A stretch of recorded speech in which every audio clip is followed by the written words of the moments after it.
Now you might have also noticed, are you a noticer like me? You might have also noticed I had some screws here. I've got 1 1/4 inch, 1 5/8, 2 inch, and these are coarse drywall screws, okay?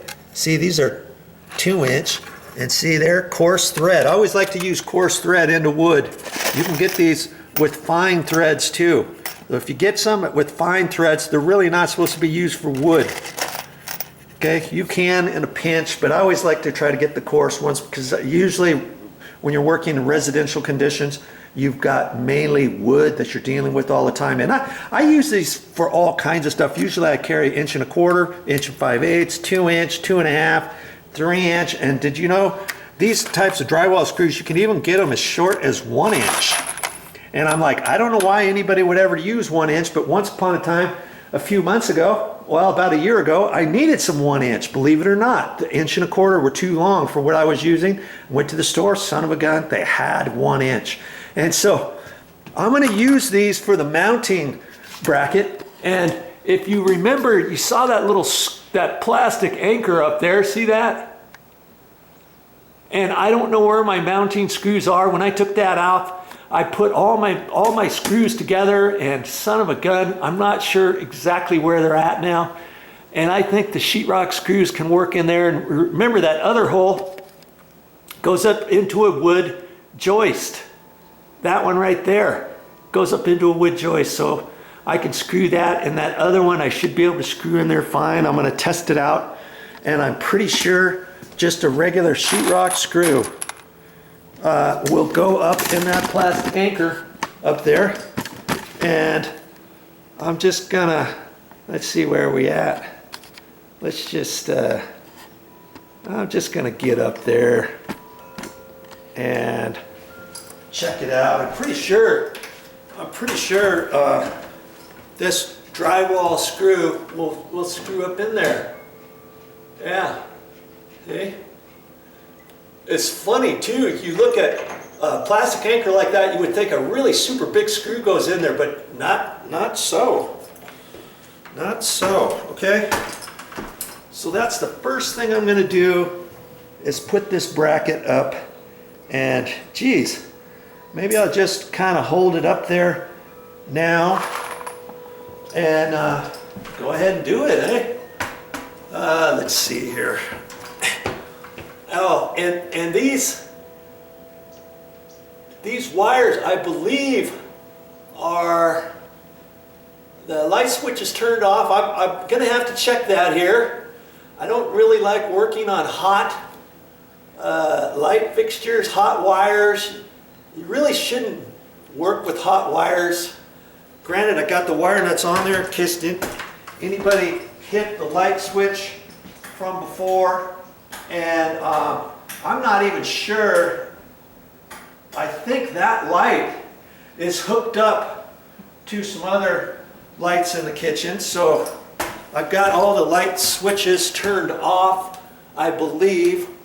Now, I've got my wire tester. I think probably, well, I don't have to do that right now. I'm just holding this up here first. Like so, and I gotta see, okay, I gotta see where I've done that. It's probably right in there somewhere.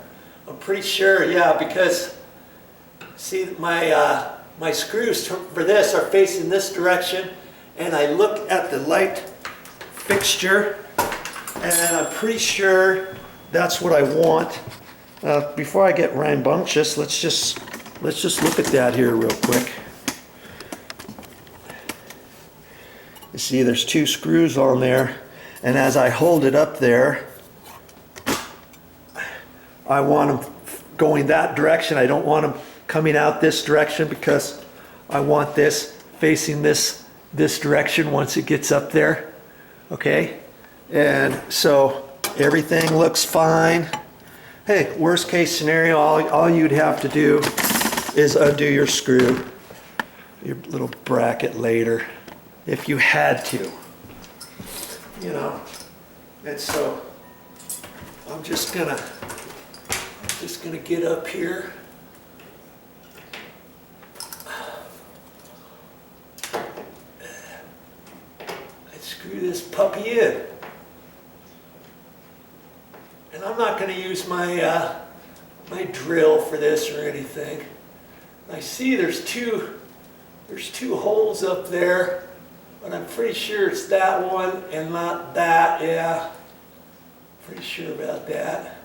That looks pretty good right in there. And I already checked this to see, to make sure there was wood, and there is. And that's why I'm only using the inch, and a quarter screw. And that's not in there very far, but I think it's good enough. This light fixture, as long as I can get it snug, and it snugs up just fine. Okay, now I got two little screws in here, and see, this little bracket needs to be slid over a little bit, and I believe that's what this is here. See, I can take this and slide that exactly where I need it, and I want it about like that. See, whoever installed this last had that slightly askew. Okay, I guess I can do that one a little. Hold that. Line that up. I'm gonna stand down here and kind of look at that and kind of mimic this. That looks pretty straight, right like that. And if you really wanted to check it, you can take your tape measure. I'm going to measure over from the wall. As long as you're holding the tape exact, pretty straight. 60 and 15/16. And now I can hold it over there. That's 7/8, 60 and 7/8. Oh, that's pretty darn close. This could be slid over just ever so little. I'll check it again. Okay. Yeah, I got it. Right there. And now I can tighten up this screw right there. Okay. That's your first step. Okay.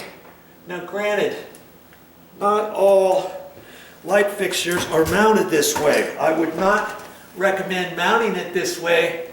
If you were in a brand new house, I would highly recommend that you install that in a plastic ceiling box, metal box, whatever, before you install your sheetrock. But as it is, this is what I got to work with, and I showed you, explained to you. If you wanted to put a pancake box up in there, you can. Okay? All right. Ready for my next step. And what is that? Well, I got to get this light fixture prepared before I put it up there. All right. Ready for that. Well, that's all I got for this time. But I'll be back with more videos.